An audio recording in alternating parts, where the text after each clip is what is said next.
Those are the strains of Eliyahu Hanavi from the Afro-Semitic Experience, and welcome back to Dateline New Haven on WNHH-FM, New Haven's home for community radio. I'm Paul Bass, inviting you to look behind the headlines on the stories that make our community tick. Well, our Senator, U.S. Senator Richard Blumenthal, is in the middle of one of the story making the biggest headlines for quite a while now. One of the biggest questions we're going to be teasing out in our society is the future of big tech and what responsibility the platforms like Google, Facebook, and YouTube have for the material they disseminate. Good morning, Senator Blumenthal. Thank you so much for making time to come on Dateline New Haven. Thank you so much for having me, Paul. I'm delighted to do it. So obviously we were interested to find out that you've been named the chair of a new Senate Judiciary Subcommittee on Privacy, Technology, and the Law. And if I have it right, Senator, part of your mission is to look at whether or not we want to reform Section 230 of the bipartisan 1996 Community Decency Act. Is that correct? That is absolutely correct. As you know, this statute provides just about complete immunity from any kind of legal action for big tech. It was not big tech when this law was passed. It was very small and young tech. Nobody is forever young, and this industry certainly is no longer small. And to shield it completely from any accountability in a court of law or any other legal framework is, in my view, outdated and outmoded. I think, Senator, that most people are on board with that general sentiment. So the hard work you need to do now is to figure out how to do it right and in what ways. So Section 230, as it's known, both parties passed it. That was back, there was no Google then. There was no Facebook then. There was no YouTube then. So, and tell me if I'm wrong about this, Senator, that law said that if you have a platform on the internet and users, just the public goes on and posts stuff, you as the person running that website are not legally responsible if they slander someone, if they libel someone, if they put false information, if they destroy someone's life, or if they have terrorists recruit people to kill people, which is one of the issues now. Now we have these platforms that are the biggest publishers in the world. Instantly, millions of people see the information they publish, and they make money from that. So small publishers like the New Haven Independent, we can be sued if we let someone write a letter to an editor, and it's libelous, and if 1,000 or 2,000 people see it. But if 20 million people immediately see slander or libel published on YouTube or Facebook, they don't. Is that a fair way to look at it? That's a fair summary. And it's not only slander and libel, it's child sexual abuse material. It is trafficking of children, child labor, all kinds of abuses that can be advertised on the internet right now, or toxic content about bullying, eating disorders, even suicide that is driven to children by algorithms. No one knows what's in those algorithms. They are, in effect, a black box. And not only was there no Google, no Facebook back when this law was passed, there was also nothing like an algorithm. Nobody even would have used the word. So the entire nature of this industry has in effect changed. And to regard them as simply a neutral conduit or a platform like the soapbox that somebody stands on, you don't blame the soapbox for what people say in the town square. But now these companies, they are for-profit companies, they are making enormous profits by driving certain content to people, by hosting certain kinds of defamation or slander, but also really very dangerous misinformation and disinformation. And they should have some accountability, just the way, as you point out, small publishers, the New Haven Independent, or others around the country, or big publishers like the New York Times, or TV stations. Fox is being sued right now. And why not hold responsible the ones who may actually aggravate by repetition or by preferencing certain kinds of content? So we talked two issues here to tease out here. One of the issues is, as you mentioned, just the mere act of publishing. In 1996, when this law was wrote, they didn't think of these platforms as publishing. They're now publishers. You mentioned algorithms, which is the computer formula by which these automatically something that's toxic, something that's dangerous, something that's slanderous, something that promotes child abuse or people to join a terrorist cell gets to more people automatically. So one of these issues are being teased out in two Supreme Court cases right now, and one of them is about algorithms, as you mentioned. Is that a form of publishing by deciding to show it to more people? What is the Senate's role going to be with law? How are you looking at changing the law to affect this? Well, that's a great question, Paul. And as you said right at the outset, one of our tasks, if we're going to change the law, is to get it right.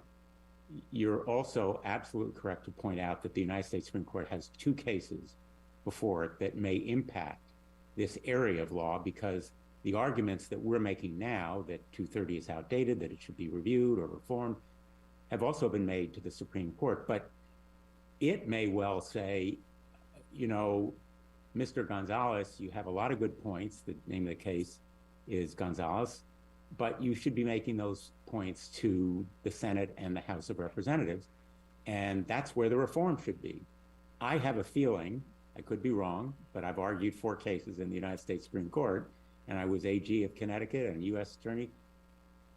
I have a feeling they're going to kick this case back to the legislative bodies. And that's not a bad thing, because we have a responsibility to enact reform and do it right. And here's what I envision happening. To the tech companies, I say, reform is coming. We need your cooperation. We don't want you to lobby and work against us, to hire armies of lawyers and lobbyists. We know your power. And if you want to be a constructive partner here, cooperate. And I hope they will cooperate, because we can change the law so as to promote better designs of the platform, business operations, personalized algorithms. This whole area really deserves more transparency, more public disclosure, so that parents and consumers know why they are getting certain kinds of content, why ads for, let's say, resorts in Las Vegas are coming to them. Well, it may be these companies have data. They have information about you that enables them to know you've made trips to Las Vegas, because they get information from the airlines or wherever. And that whole world, I think, deserves to be known by consumers and likewise parents. So you're talking about transparency as one element.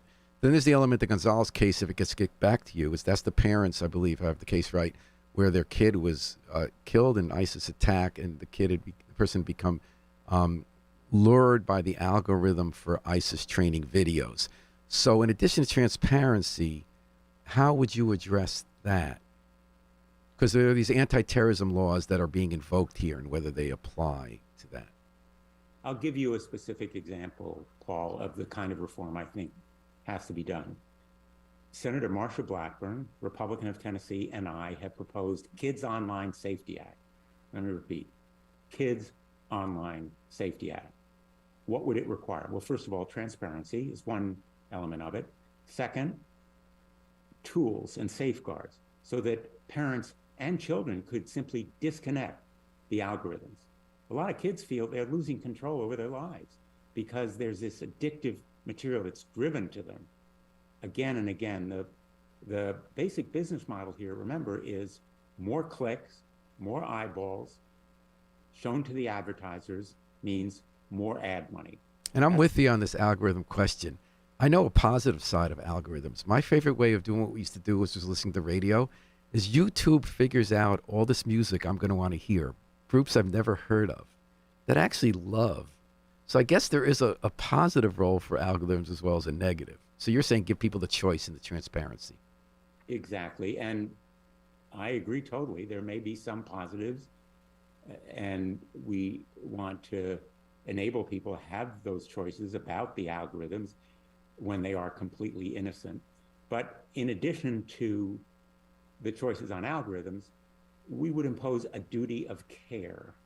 In other words, a trust responsibility, so that if a platform knows that someone is receiving tons of information about eating disorders and has reason to know that it is affecting that young person, particularly, frankly, young girls, or bullying.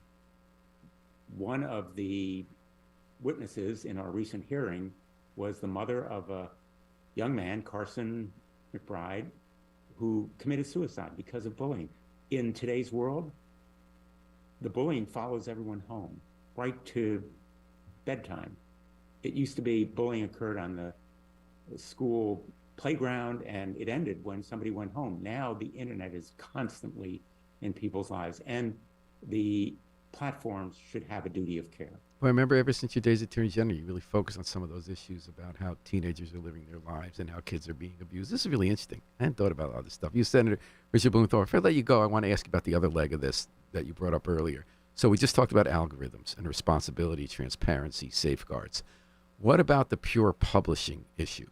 Do you have any specific proposals to deal with the responsibility, legal liability publishers of these platforms, Google, Facebook, YouTube, have?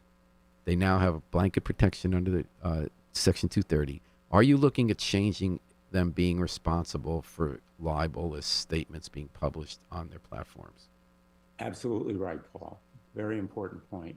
In many respects, now they may operate as publishers rather than simply neutral conduits of information, as a platform without any role in disseminating information or choosing what information to disseminate. And I think the law needs to be revised to be more realistic. And I will tell you, because you made reference to it, as Attorney General of the state of Connecticut, I got into cases involving Craigslist and MySpace. Some of them are no longer as active or big as they were. Just shows you, the way this whole industry has changed. But some of these ads actually promote discriminatory practices in housing ads saying no minorities, literally. How could the platform not know about that violation of law? It should be held responsible just as a publisher would be. What about, some people have suggested on the left and the right, even President Trump, for reasons I think you and I might not agree with, but there's been the suggestion, just drop it. The social media isn't what it was. They're publishers. They no longer get a special exemption under 230, period. They are no longer getting a legal shield for publishing libel. Any chance of that being a proposal? Absolutely. You mentioned left and right. Well, the ranking member on my subcommittee, as you mentioned, on tech and privacy, is in fact Josh Hawley, Republican of Missouri. He and I are working very closely together. If you took our opening statements at our first hearing of the subcommittee, you could have almost exchanged them and have each of us give the other's opening statement. And if you took some of the questions that were asked from the whistleblower, Frances Haugen, who came forward last year, talked about Facebook profiting by driving toxic content to kids. Those questions from my colleagues, Republicans and Democrats, you could have closed your eyes and you wouldn't have known whether it was a Republican or Democrat. So I think there's a lot of opportunity for bipartisanship. Different motives may be at play between myself and Donald Trump, but again, Donald Trump is not in the United States Senate. I hope we will have constructive voices. Thank you so much. You, Senator Rich Blumenthal, it's always a treat. You're always up to such interesting stuff. So you got your finger on the pulse here of one of the biggest issues about the future of how information will be spread and liability for it. Good luck with yourself being the chairman of the Senate Judiciary Subcommittee on Privacy, Technology, and the Law. Thanks for joining us on Dateline New Haven. We're going to take a short break, and then Karen Du Bois Walton, the Executive Director of the City Housing Authority and the Chair of the State Board of Education, will be with us in the studio. We got a lot to talk about there. Hold on tight.